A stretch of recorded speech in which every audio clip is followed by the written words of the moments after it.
বিপত্তারিণী মা হলো দেবী দুর্গারই আরেকটি রূপ। আর ছোটবেলা থেকে শুনে আসছি রথ থেকে উল্টো রথের মধ্যে শনি ও মঙ্গলবারে বিপত্তারিণী পুজো হয়। তো আজকে হইলো আমাদের বাড়িতে বিপত্তারিণী পুজো। তো ঘুম থেকে উঠে স্নান করে ফুল তুলে নিয়েছিলাম। মারে 13 রকমের ফুল দিয়ে পূজা দিতে হয়, আর আমার কাছে কিন্তু 13 রকমের বেশি ফুল হয়ে গেছিল। আর যে কোনো পুজোর মধ্যে আমার সব থেকে ফেভারিট কাজ হলো ঠাকুরের ফুল দিয়ে সুন্দরভাবে সাজানো।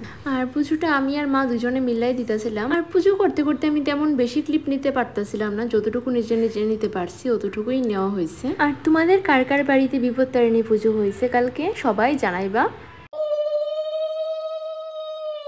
আর বিপত্তারিণী মার কাছে একটাই চাওয়া, এই 2025-এ আমরা সাথে অনেক খারাপ ঘটনাই হয়েছে ছোট বড়, আর যাতে কোনো বিপদ না হয়, সারাটা জীবন যাতে সবাই নিজেদের কাছের মানুষদের সঙ্গে থাকতে পারে, সবাই যেন ভালো থাকে সুস্থ থাকে। আর কথা কইতে কইতে পুজোও অলমোস্ট শেষের দিকে। আর আমি ছোট থাকতে থেকে মাঝের মধ্যে আমি পাঁচালি পড়তাম, তো ওই দিনও আমিই পড়ছিলাম। তারপর পুজোর পর পুকুরের এই জলটা দেখে সত্যি মনটা জুড়াই গেছে। তো সবাই ভালো থাকো সুস্থ থাকো, বাই।